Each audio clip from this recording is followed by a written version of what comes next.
Hi all, welcome to my YouTube channel. ನಾನು ವಾಣಿ ಶ್ರೀರಾವ್. ಇದು ನಮ್ಮ ಬ್ಯಾಂಗ್ಳೂರು ಟ್ರಿಪ್ನ ಸೆಕೆಂಡ್ ಪಾರ್ಟ್ ವಿಡಿಯೋ.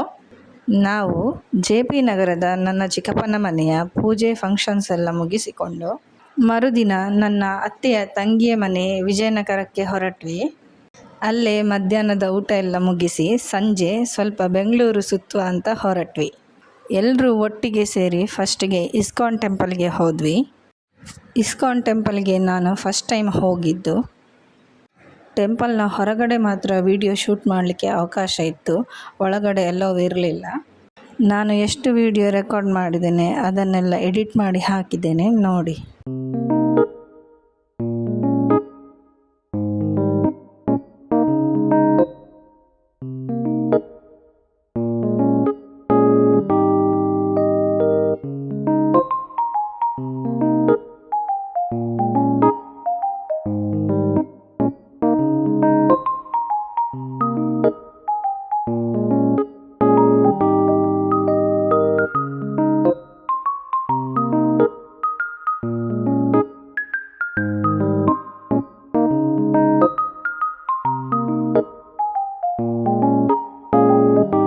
ನಂತರ ಹನುಮಾನ್ ಟೆಂಪಲಿಗೆ ಹೋದ್ವಿ.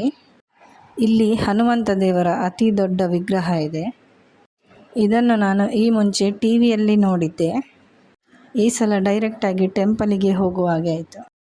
ಅಲ್ಲಿ ಹನುಮಂತ ದೇವರು ಮಾತ್ರ ಅಲ್ಲದೆ ದೇವಿಯ ಅತಿ ದೊಡ್ಡ ವಿಗ್ರಹ, ಗಣಪತಿ ದೇವರು, ರಾಮ ಲಕ್ಷ್ಮಣ ಸೀತಾ ಹನುಮಂತ ಮತ್ತು ಇನ್ನೊಂದು ದೇವಿಯ ವಿಗ್ರಹ ಕೂಡ ಇತ್ತು. ದೇವಸ್ಥಾನ ತುಂಬ ವಿಶಾಲವಾಗಿ ಸುಂದರವಾಗಿತ್ತು. ನೆಕ್ಸ್ಟ್ ನಾವು ಹೋಗಿದ್ದು ವಿಜಯನಗರ ಫುಡ್ ಸ್ಟ್ರೀಟ್ಗೆ. ಅಲ್ಲಿ ತುಂಬ ವೆರೈಟಿ ಶಾಪ್ಸ್ ಮತ್ತು ಲೈನಲ್ಲಿ ಫುಡ್ ಸ್ಟಾಲ್ಸ್ ಎಲ್ಲ ಇತ್ತು. ನಾವು ಎಲ್ಲ ಸ್ಟಾಲ್ಸನ್ನು ನೋಡಿಕೊಂಡು ಮುಂದೆ ಹೋಗಿ ನಿಂತಿದ್ದು ಬಾಲಾಜಿ ವೆರೈಟಿ ದೋಸೆ ಸ್ಟಾಲಲ್ಲಿ. ಇದು ಪ್ಯೂರ್ ವೆಜ್ ಸ್ಟಾಲ್ ಆಗಿದ್ದು 99 ವೆರೈಟಿ ದೋಸೆಗೆ ಫೇಮಸ್ ಆಗಿದೆ. ಇಲ್ಲಿ ನಾವು ಪನ್ನೀರ್ ಶೇಜ್ವಾನ್ ದೋಸೆ ತಗೊಂಡ್ವಿ. ಅದರದ್ದು ರಿವ್ಯೂ ನನ್ನ ಕಸಿನ್ ಕೊಡ್ತಾ ಇದ್ದಾರೆ ನೋಡಿ. ಇನ್ನು ಬೇರೆ ಸ್ಟಾಲ್ಗಳನ್ನು ನೋಡ್ತಾ ಮುಂದೆ ಹೋಗಿ ನಿಂತಿದ್ದು ಪಾನಿಪುರಿ ಸ್ಟಾಲ್ ಮುಂದೆ. ಬಂಗಾರಪೇಟ್ ಪಾನಿಪುರಿ ಅಂತ ಇತ್ತು. ನಾನು ಅದು ಇಷ್ಟರವರೆಗೆ ಟ್ರೈ ಮಾಡಿರಲಿಲ್ಲ, ಹಾಗಾಗಿ ಟ್ರೈ ಮಾಡುವಂತ ಹೇಳಿ ಪಾನಿಪುರಿ ತಗೊಳ್ಳಿಲ್ಲ, ಬಂಗಾರಪೇಟ್ ಮಸಾಲೆ ಅಂತ ಇತ್ತು ಅದನ್ನು ತಗೊಂಡೆ. ನಮ್ಮ ಮಸಾಲೆ ಪುರಿಗಿಂತ ಡಿಫ್ರೆಂಟ್ ಟೇಸ್ಟ್, ಚೆನ್ನಾಗಿತ್ತು. ನಂತರ ಸಿರಿಮನೆ ಅಂತ ಹೇಳಿ ಇಡ್ಲಿ ಸ್ಟಾಲ್ ಇತ್ತು. ಇಲ್ಲಿ ವೆರೈಟೀಸ್ ಆಫ್ ಇಡ್ಲಿ ಮತ್ತು ಬೇರೆ ಬೇರೆ ತಿಂಡಿ ಇತ್ತು. ಈ ಸ್ಟಾಲ್ ಎದುರುಗಡೆ ಅಂತೂ ತುಂಬ ಜನ ಕ್ಯೂ ಅಲ್ಲಿದ್ದರು. ನನ್ನ ಕಸಿನ್ಸ್ ಇಲ್ಲಿ ಪುಡಿ ಇಡ್ಲಿ ಆರ್ಡ್ರ್ ಮಾಡಿದ್ರು.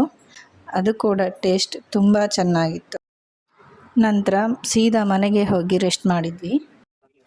ಅವರ ಮನೆಯಲ್ಲಿ ಆ್ಯಶ್ ಅಂತ ಪರ್ಷಿಯನ್ ಕ್ಯಾಟ್ ಇದೆ. ಅದು ಎಷ್ಟು ಕ್ಯೂಟ್ ಆಗಿದೆ ನೋಡಿ.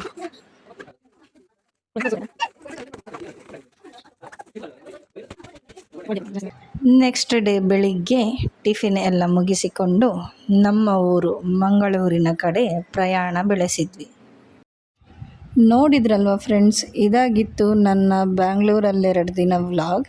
ಈ ವಿಡಿಯೋ ನಿಮಗೆ ಇಷ್ಟ ಆದರೆ ಲೈಕ್ ಮಾಡಿ, ಶೇರ್ ಮಾಡಿ ಮತ್ತು ನನ್ನ ಈ ಚಾನಲನ್ನು ಸಬ್ಸ್ಕ್ರೈಬ್ ಮಾಡಿ. Thank you.